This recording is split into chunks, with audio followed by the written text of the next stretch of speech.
Assalamualaikum. Hari ini saya nak terang mengenai tajuk perancangan harta pusaka menurut Islam. Sebelum kita bagi dengan lebih lanjut, nama saya Nuraina Afika binti Khalid PIB 18077 daripada Ijazah Syariah Pentadbiran dengan Kehakiman daripada Kolej Unity Islam Pahang Sultan Ahmad Shah. Persoalannya, apakah yang dimaksudkan dengan perancangan harta pusaka menurut Islam? Kita pergi kepada pengenalan perancangan harta pusaka menurut Islam. Perancangan merupakan satu proses dalam menguruskan harta yang dibuat semasa hidup bagi kepentingan dan kemudahan pemilik. Harta merupakan satu keperluan dalam kehidupan manusia yang ingin dimiliki oleh semua manusia sama ada berbentuk daruriyah, hijahiyat maupun kamaliat. Islam tidak melarang manusia untuk mengumpul harta. Malah ianya dituntut dalam Islam bagi mencapai kesenangan dunia dan akhirat. Seterusnya kita pergi kepada konsep perancangan harta pusaka menurut Islam.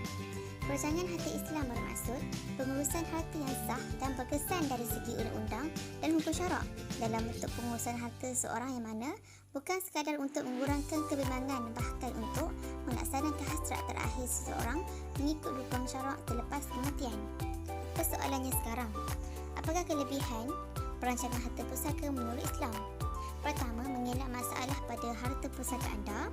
Kedua, untuk memastikan harta anda dibahagikan kepada orang yang tersayang. Ketiga, mengelakkan pertelingkahan di antara ahli keluarga anda. Keempat, untuk meningkatkan lagi perancangan kewangan anda. Walau bagaimanapun, ada 6 perancangan harta yang dibenarkan oleh Islam. Pertama, wasiat. Kedua, amanah. Ketiga, hibah. Keempat, wakaf. Kelima, sedekah. Dan keenam, harta sepencarian. Bukan itu saja. Apakah cabaran dalam perancangan harta pusaka menurut Islam? Islam telah menyediakan cara yang terbaik untuk mengurus dan mentadbir harta secara lebih bijaksana. Namun, ruang dan peluang berkenaan tidak digunakan dengan sepenuhnya.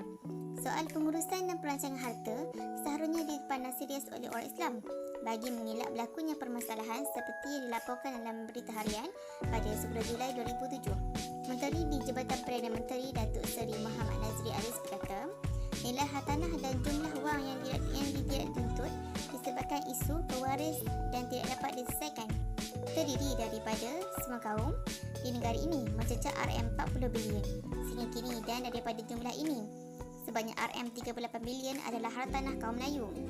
Masalah ini berbangkit disebabkan daripada pertama, perbalahan sesama keluarga. Kedua, kurangnya kesedaran mengenai harta pusaka.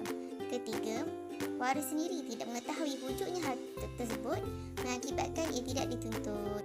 Cabaran yang kedua yang saya dapat kongsikan di sini ialah selain itu, masalah lain yang timbul adalah harta pusaka terutamanya milik orang Islam gagal dimajukan kerana ada di antaranya mempunyai pemilik yang terlalu ramai melebihi 100 orang. Sebagai contoh, dalam satu kes yang unik yang berlaku di Kampung Baru, Kuala Lumpur, sebidang tanah yang berukur 371.6 meter persegi bersamaan 4,000 kaki persegi mempunyai 141 orang yang berhak terhadapnya dan tidak dapat diselesaikan sehingga sekarang. Oleh kerana itu, bagi mengelak daripada permasalahan sedemikian berlaku, terdapat topik yang membantu permasalahan pembagian harta pusaka menurut Islam, iaitu menggunakan konsep hibah. Masih ramai umat Islam yang tidak mengetahui mengenai kewujudan hibah sebagai salah satu alternatif dalam perancangan harta.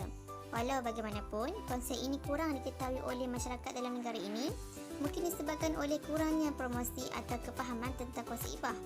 Maka, hibah ini merupakan salah satu cara perancangan harta yang paling penting bagi mengelak berlakunya masalah, dan wajar perbicaraan tentang hibah ini diketengahkan kepada masyarakat Islam dan bukan Islam untuk dipahami dan dipraktiskan dalam kehidupan seharian. Kesimpulan yang saya dapat simpulkan di sini ialah kita harus lebih bijak dalam merancang dan menguruskan harta kerana ia boleh memberikan kesan terhadap pemilik harta tersebut. Tuntutan terhadap perancangan dan pengurusan harta semasa hidup juga adalah sebahagian daripada tuntutan agama Islam kepada penganutnya. Ini seari dengan intipati daripada surah An-Nisa ayat 9 yang menegaskan bahawa perlunya perancangan bagi masa hadapan keluarga dan kebijaksanaan dalam menguruskan kewangan dan harta. Sekian daripada saya. Terima kasih.